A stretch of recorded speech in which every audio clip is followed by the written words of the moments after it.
Ei, gente, tudo bom com vocês? Meu nome é Adalma, esse é o Gira Trinco, esse é o 124º vídeo do canal. E hoje a gente vai falar sobre o livro As Brasas, do Sándor Márai, livro de um autor húngaro que foi publicado em 1942. Esse livro aqui é da Companhia das Letras, né? Chegou aqui no Brasil por essa editora. Ele é a tradução da Rosa Freire da Guiar, ela que traduziu também A Elegância do Ouriço, você talvez já ouviu falar. E eu falo das traduções, gente, porque é muito importante a gente pensar traduções como reescritas. E esse livro aqui, ele foi originalmente publicado em húngaro, escrito em húngaro, né? Depois ele foi para o italiano e depois para o português. Então eu acho que realmente teve muitas mudanças ali. E olha que eu achei uma tradução fantástica, mas é sempre relevante a gente pensar que línguas não são correspondentes entre si. Não existe um paralelo perfeito. Elas não têm exatamente as mesmas impressões ou às vezes os mesmos simbolismos. As palavras às vezes não têm o mesmo significado e o mesmo peso. Então é por isso que eu sempre trago quem que traduziu o livro, porque a pessoa realmente reescreveu o livro.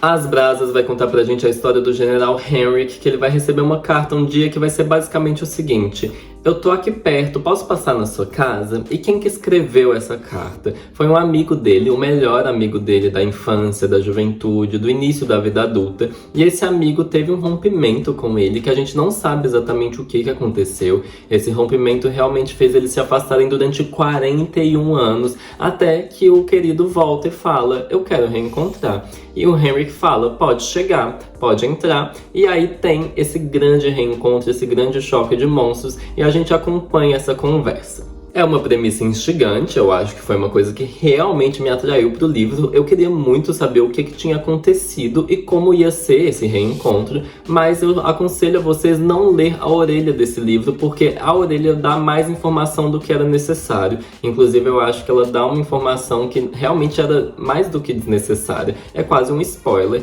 e porque era muito fácil deduzir parte da história a partir do que está escrito na orelha. Então, realmente, não leia a orelha desse livro. Eu acho que é contraindicado para quem quer ser surpreendido.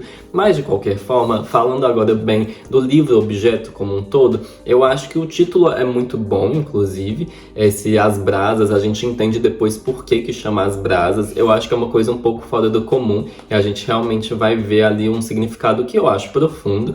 E, além disso, a capa em si, eu achei a escolha desse quadro para a capa muito boa, porque essa imagem vermelha já dá uma ideia do tom que o livro vai ter, e até porque tem um aristocrata aqui que está olhando um quadro, parece muito a casa que é descrita no livro. Essa questão da luz é muito importante. É um livro que tem uma penumbra, é um livro que brinca muito com luz e sombra, e é um livro que tem um cheiro de madeira, gente, um cheiro de lenha queimando, um cheiro almiscarado. Eu nunca achei que eu ia usar essa palavra naturalmente, mas juro, a primeira coisa que me veio foi: esse livro tem um cheiro de almíscar. Eu acho absurdamente curioso que essa foi a primeira palavra que me veio, mas é isso, o livro é muito aristocrático, assim, ele tem essa textura de pele, essa coisa de casaco de pele, sabe? Eu achei muito interessante como a ambientação do livro é muito bem feita e dá todas essas sensações pra gente. Além disso, todas as descrições que tem no livro das paisagens também vão dar uma ótima impressão de onde o castelo está situado, que tem uma floresta em volta.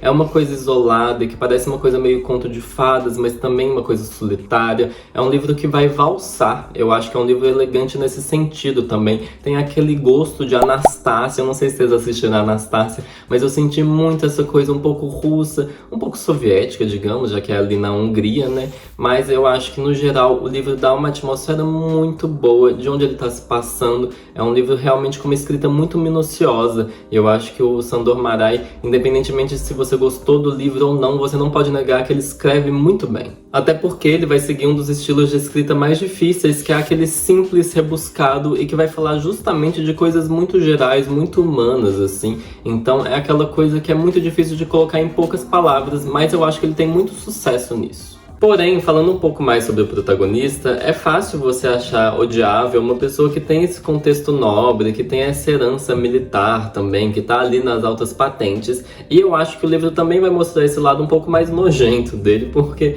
querendo ou não, ele cresceu de um jeito que ele é servido quando ele quer. Ele literalmente faz sinais para ser servido durante um jantar que tem no livro. Ele também vai falar dos outros da vida dele, a pessoa que ele vê como o outro, as mulheres que estão ali em volta. e também às vezes as pessoas que viviam nos trópicos, o que é uma coisa muito curiosa, porque viver nos trópicos não é lá essas coisas, tipo, não é como se fosse uma vida alienígena do jeito que é descrito nesse livro, mas dá pra entender que é do personagem. E assim, você gostar do personagem ou não, eu acho que não anula o fato de que ele também tem um comportamento que faz sentido pro que aconteceu com ele.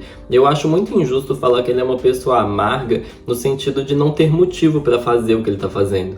Ele é dramático e ele é nobre e um pouquinho snob, sim, mas eu acho que ele tem todas as justificativas possíveis pra fazer o que ele fez e fazer do jeito que ele fez.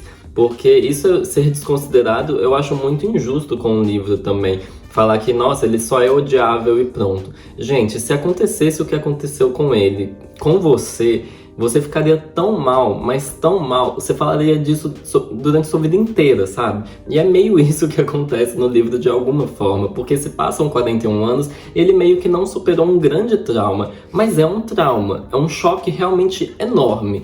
Então, considerando também que é de um tempo, é um livro que se passa numa época em que as coisas eram mais devagar e tal, que o tempo das coisas era outro, eu acho que, além disso, o peso só pesa mais, porque aquilo era tão relevante e tão grande na vida dele, que a vida dele dá uma virada, assim, é virada de cabeça para baixo, de um jeito que é quase irreversível. Então, eu acho muito injusto falar, nossa, o protagonista é insuportável e pronto. Eu acho que não é o caso. Eu acho que ele tem ali uma construção de personagem muito boa. Na verdade, eu acho que é o único personagem que é bem construído, até porque ele é o foco. Mas resumir ele a uma pessoa odiosa ou amarga, nossa, eu acho que é falta de empatia, juro. Eu acho que é falta de empatia.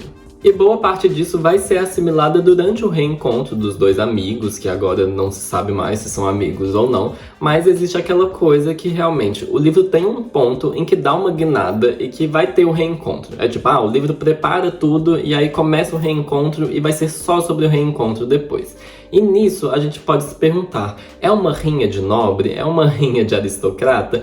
Mais ou menos. E por que eu falo isso? 2 motivos. O primeiro, existem umas leves mordidas, assim, eles nunca chegam a brigar. É um pequeno spoiler falar isso, mas eu vou explicar por quê. Existem essas leves mordidas que, ao invés de falar, tipo, vai, fala, você não quer falar? Então fala, caralho. Eles falam, continue, já que começou. Ao invés de falar, eu não teria coragem, eu não teria a pachorra de falar o que você tá falando, eles falam, eu não ousaria afirmar com tanta certeza. Ao invés de falar, eu não quero que você fique confortável, que você se foda, vá pra puta que pariu, eles falam algo do tipo, mas não quero que você sinta alívio. Então é uma briga meio elegante assim, e não chega nunca a ser uma discussão também, porque é mais um monólogo. E isso eu acho relevante falar, mesmo que seja um pouco adiantar a história, porque isso é muito importante pro livro, um personagem falar muito mais que o outro. E isso vai ser uma coisa que pode afastar algumas pessoas do livro. Eu acho que muita gente reclamou e ficou tipo, nossa, eu tava esperando outra coisa. Mas, gente, tem todos os motivos. O livro tem todos os motivos. Tem toda a razão de colocar a voz de um muito mais forte que a do outro. Então, eu acho que foi justo. Eu não acho que foi palhaçada. Eu não acho que o outro tinha tanto direito de resposta, assim, em relação a algumas coisas. Então, no fim das contas, eu acho que era mais um desabafo esse livro. Ou seja, o reencontro é realmente aquela briga, eles vão arrancar a peruca um do outro? Não, gente, é um livro muito mais filosófico e isso me surpreendeu de uma maneira positiva. Eu acho que a gente vai acompanhar o raciocínio do personagem principal, do Henrik, de uma forma que realmente dá pra ver que a capacidade de dedução do personagem é muito boa. E eu acho que vai por um lado que não era o óbvio, era uma coisa muito inesperada nesse sentido de você ficar tipo, tá, as respostas mais óbvias não estão sendo dadas, então pra onde que a gente tá indo? E eu gostei de ser conduzido dessa maneira. E falando um pouco mais sobre o caráter filosófico do livro, sobre as reflexões que ele vai trazer, eu acredito que algumas críticas negativas eram injustas, eu vou ter que defender o livro mais uma vez, porque falar que o livro é puro tédio e falar que o livro só tem coisas rasas, só tem pensamentos rasos, é muito desonesto, porque ele vai ter momentos pontuais em que é um velho de 70 anos falando sobre opiniões que são arcaicas e que não fazem sentido, do tipo, só homens são capazes de firmar uma amizade. Isso não tem lógica nenhuma, é machista, ok, mas isso era pontual. O grosso do livro, a maior parte das reflexões que existem, a maior parte dos raciocínios que são construídos aqui, são coisas realmente falando sobre o significado da vida, sobre o que significa ser humano, sobre como é complicado o comportamento humano e como é imprevisível, apesar de às vezes ser meio óbvio, sobre essas dicotomias. Também falava sobre as paixões, sobre as amizades. Então o livro vai trazer muita coisa. É um livro denso e que muitas vezes eu tive que parar e pensar. O livro me pedia para raciocinar e eu ficava assim, Jesus Cristo, mas dá para resolver isso? Existe algum caminho que seja mais agradável ou menos desagradável? Era complicada a situação. E aí eu entrei nessa jornada junto com o personagem e ele faz esse convite. Eu acho que se você não tá disposto a entrar nessa coisa, se você não tá disposto a acompanhar o raciocínio dele, aí fica muito difícil mesmo. Mas falar que ele é sempre chato e que é sempre uma coisa alongada, eu acho que não é verdade. Eu acho que é pontual os momentos do livro que você fala tipo, ok, dá pra resumir essa parte, ok, isso aqui não faz sentido. Eu acho que no geral o livro não é assim. Então, eu acredito que as pessoas que criticaram o livro dessa forma, elas tinham um pouco de embasamento, mas resumir o livro todo a isso, eu acho que é demais. Ainda mais porque o discurso que tem no livro ser longo e se perder em alguns momentos tem um motivo muito claro. A gente tá falando de 41 anos que você fica remoendo um negócio, que você não sabe exatamente o que é verdade ou não, que você cria teorias e quando a realidade aparece, quando chega o momento dessa conversa, desse reencontro, as coisas também vão ser um pouco diferentes. Então eu acho que tá tudo muito alinhado com a realidade do livro. Então faz muito sentido na minha cabeça. Eu acho que o livro não pecou nisso, apesar de não ser sempre agradável você ler um negócio que não é um problema seu, que não é exatamente algo que você consegue se identificar, mas a literatura também tem que ser sobre isso, né, gente? A gente não vai ler só histórias com que a gente vai falar, nossa, eu vivi algo parecido. A gente também tem que ler coisas que não tem nada a ver com a gente e que a gente consegue ver ali uma verdade, ver uma sinceridade. Eu acho que o livro tem disso. E isso fica ainda mais evidente no pós-fácio, que foi escrito pela tradutora italiana do livro, que é a Marinella D'Alessandro. Ela vai falar sobre a vida do Sandor Márai. O livro vai ter um caráter um pouco premonitório. Para você que leu o livro e não estava sabendo disso, talvez você não leu essa edição, apesar de eu achar improvável você ser brasileiro e não ter lido essa edição. Enfim, de qualquer forma, o pós-fácio ele vai falar da vida do Márai de um jeito que é muito interessante. A gente também entende um pouco melhor o livro. Mas, de qualquer forma, ele mesmo falou que não gostava tanto do As Brasas. Então, se você desgostou, você pode estar mais alinhado ainda com quem escreveu, porque ele falou que era um livro excessivamente romântico.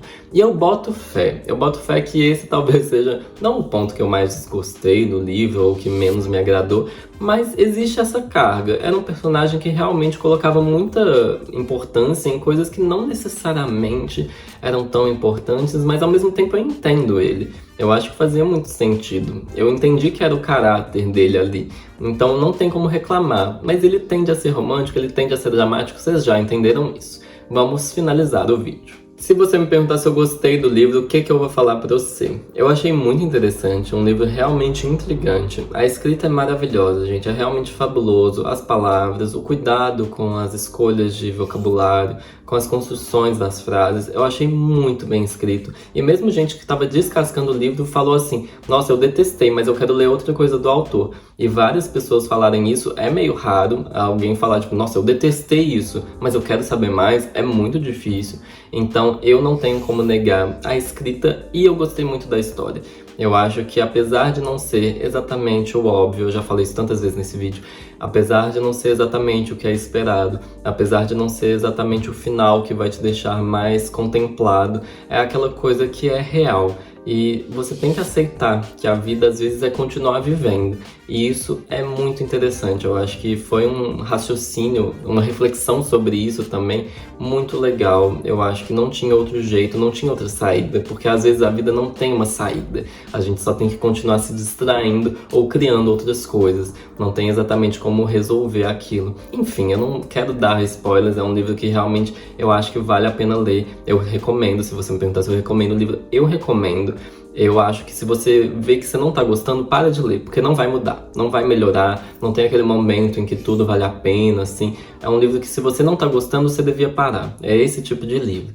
Mas também existem outros livros do autor, traduzidos para o português, então você pode ver a autobiografia dele, que parece que é bem interessante também. Existem outros livros famosos, como é que era? Divórcio em Buda. Diz que é bom também. Eu nunca li mais nada dele, então não tem como eu recomendar algo específico, mas o As Brasas eu acho que é uma leitura interessante, eu achei muito curioso. E é isso, gente, muito obrigado a quem ficou até aqui. Te peço para curtir o vídeo, para seguir o canal, para se inscrever, né, para comentar também se você quiser.